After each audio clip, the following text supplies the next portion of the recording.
Shalom Bapak Ibu Saudara yang dikasihi oleh Yesus Kristus Tuhan kita. Selamat pagi untuk kita semuanya. Sebelum Bapak Ibu Saudara melakukan aktivitas kita pada satu hari ini, terlebih dahulu Bapak Ibu kita disapa oleh firman Tuhan. Untuk itu mari kita bersatu di dalam doa. Damai sejahtera Allah yang melampaui segala akal, kiranya memberkati hati dan pikiranmu sekalian di dalam Kristus Yesus Tuhan kita. Amin. Saudara-saudaraku yang dikasihi oleh Yesus Kristus, firman Tuhan Sabtu tanggal 13 September 2025 tertulis dalam kitab Nabi Yesaya pasal 41 ayat 13. Demikian pembacaan firman Tuhan. Sebab aku ini Tuhan Allahmu, memegang tangan kananmu dan berkata kepadamu, janganlah takut, akulah yang menolong engkau. Sebab aku ini Tuhan Allahmu, memegang tangan kananmu dan berkata kepadamu, janganlah takut, akulah yang menolong engkau. Demikian pembacaan firman Tuhan. Saudara-saudaraku yang dikasihi oleh Yesus Kristus Tuhan kita, ada seorang pemain akrobat yang baru menyelesaikan satu pertunjukannya, yakni menaiki sepeda dengan seutas tali dari ujung A ke ujung B dan panjangnya hampir 20 meter Bapak Ibu. Lalu semua penonton bertepuk tangan yang sangat luar biasa karena kehebatan pemain akrobat ini. Tetapi pemain akrobat ini mengajak salah satu penonton untuk bisa ikut dia bonceng dengan sepedanya dan berjalan dengan seutas tali yang mereka lihat tadi. Bapak Ibu Saudara, ternyata tidak seorang pun penonton yang mau diajak untuk dibonceng oleh pemain akrobat ini. Mereka ketakutan, khawatir karena mereka nanti akan terjatuh. Padahal mereka sudah melihat bagaimana kelihayan bahkan kepandaian pemain akrobat ini yang berulang-ulang kali melewati seutas tali dengan sepedanya tetapi tidak terjatuh. Tetapi ada seorang anak kecil yang sangat luar biasa, lalu dengan keberaniannya mengunjuk tangannya dan mengatakan, aku mau dibonceng oleh Anda saudara. Lalu dia dibonceng oleh pemain akrobat ini di belakangnya dan anak tersebut memegang erat-erat tubuh dari pemain akrobat ini. Lalu mereka berjalan memulai satu pertunjukan dengan mengendarai sepeda ini. Semua penonton menahan nafas karena mereka tidak yakin pemain akrobat ini bisa bersama-sama dengan anak tersebut melewati seutas tali tadi. Saudara-saudaraku, ternyata mereka mampu melewatinya. Bahkan pulang alik ya. Lalu mereka sampai ke tujuannya dan semua penonton bersorak dan bergembira dan memuji kehebatan dan keberanian anak tersebut.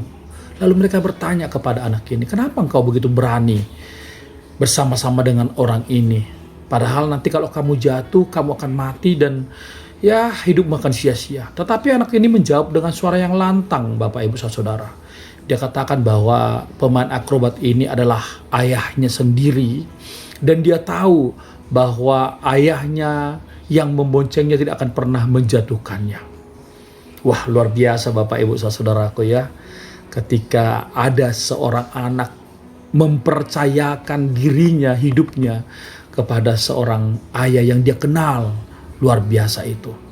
Saudara-saudaraku yang dikasihi oleh Yesus Kristus Tuhan kita, sama seperti ilustrasi tadi, banyak orang seringkali berdoa kepada Tuhan.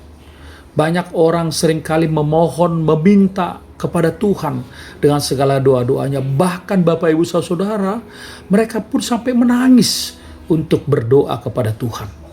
Ada yang berdoa yang telah ditetapkan harus subuh-subuh sekali, jam 2 atau jam 3 pagi supaya Tuhan mendengar.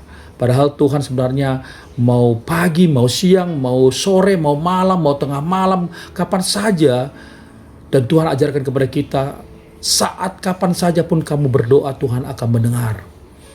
Tetapi Bapak Ibu Saudara, ketika kita sudah berdoa, meminta, memohon kepada Tuhan segala sesuatu kepadanya, tetapi setelah selesai itu, kita terus dihantui oleh rasa takut, rasa khawatir dalam hidup kita. Kadang-kadang kita belum menjalani pekerjaan kita, menjalani kegiatan kita dalam satu hari ini. Lalu rasa takut itu dan rasa khawatir itu pasti seringkali ada dalam kehidupan kita, Bapak Ibu Saudara. Ini yang mau Tuhan katakan kepada kita, supaya kita benar-benar meyakinkan diri kita, mempercayakan sepenuhnya diri kita kepada Tuhan. Makanya Tuhan mengatakan kepada kita bahwa Tuhan akan memegang tangan kananmu. Kenapa tangan kananmu? Karena tangan kanan kita adalah tangan yang paling kuat. Bukan berarti tangan kiri tidak kuat, tetapi tangan yang paling kuat. Rata-rata Bapak Ibu Saudara, ketika orang stroke, yang sering kali lumpuh adalah tangan kanan. Karena tangan kanan itu memiliki kekuatan sama dengan pikiran Bapak Ibu Saudara. Tuhan akan memegang tangan kanan kita supaya kita kuat, mampu meraih tangannya dan memegang tangannya. Dan Tuhan katakan, janganlah takut, akulah yang menolong engkau. Sama seperti seorang ayah yang memegang tangan anaknya ketika menyeberangi jalan, dan anak tersebut akan selamat ketika dia terus berpegang kepada ayahnya. Bapak Ibu Saudara yang dikasihi oleh Kristus Tuhan kita, inilah yang hendak mau kita renungkan bersama. Saudaraku, jangan kita sering memanggil nama Tuhan, tetapi kita tidak pernah meyakinkan diri kita, sama seperti bangsa Israel yang terus-menerus memakai pikiran, memakai kekuatannya untuk selalu hidup dalam kehidupannya. Tetapi mereka tidak mampu. Mereka sering terjebak dengan pikiran kekuatannya sendiri. Mereka tidak pernah mempercayakan sepenuhnya, sama seperti seorang anak yang digendong oleh ibunya. Dia mempercayakan sepenuhnya kepada ibunya. Itu yang perlu, yang mau diharapkan kepada kita. Kenapa Tuhan mau berbicara kepada kita seperti ini dalam firman Tuhan hari ini? Karena Dia begitu dekat kepada kita. Karena Dia memiliki relasi yang luar biasa kepada kita. Kita diangkat menjadi anak-anaknya. Kalau kita diangkat menjadi anak-anaknya, Bapak Ibu Saudara, berarti kita yakin tidak ada seorang tua pun yang mampu mencelakakan anak-anaknya. Bahkan senakal apapun kita, sejauh apapun kita, pasti orang tua peduli kepada kita. Pasti orang tua memastikan hidup kita. Dan pasti orang tua mau dirangkul, sama seperti satu orang anak yang pergi jauh menghabiskan harta orang tuanya, tetapi ketika dia menyadari kesalahannya, dia dirangkul oleh orang tuanya. Tuhan mau seperti itu kepada kita, Bapak Ibu. Jangan sekali-sekali kita tidak yakin akan iman kita kepada Tuhan.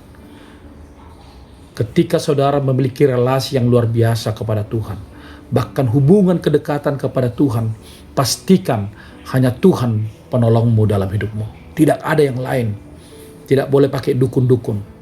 Tidak boleh pergi ke tempat orang-orang pintar.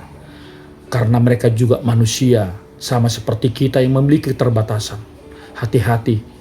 Kalau saudara tidak memakai Tuhan dalam hidupmu, maka kamu sering dan selalu diliputi rasa khawatir dan ketakutan sepanjang hari, sepanjang hidupmu, karena ketenangan tidak ada dalam dirimu. Percayalah, kamu mampu menjalani hidupmu bersama dengan Dia.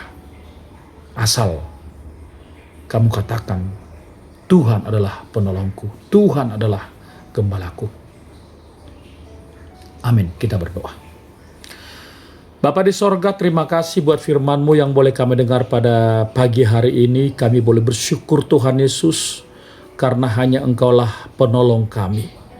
Engkau yang memegang tangan kanan kami supaya kami kuat lagi untuk meraih tangan Tuhan, menopang kami, meneguhkan kami, mengangkat kami.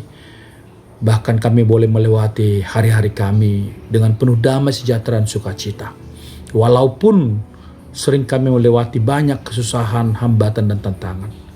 Tapi hari ini kami mau mempercayakan diri kami kepada Tuhan, supaya Tuhan selalu menopang kami, Dan kami tidak takut berjalan di dalam lembah kekelaman di dunia ini, karena Engkau selalu menoleh kepada kami, dan kami sungguh-sungguh menjadi anak pengasihan-Mu. Terima kasih Bapa di sorga, berkati kehidupan kami semuanya dalam setiap berbagai pekerjaan kami, karena kami yakin dan percaya bersama-Mu Tuhan kami mampu menjalaninya. Dalam Kristus Yesus kami berdoa dan mengucap syukur kepadamu. Kasih karunia Tuhan kita Yesus Kristus, pengasihan Allah Bapa, dan persekutuan dengan Roh Kudus kiranya menyertai saudara-saudara sekalian. Amin. Shalom.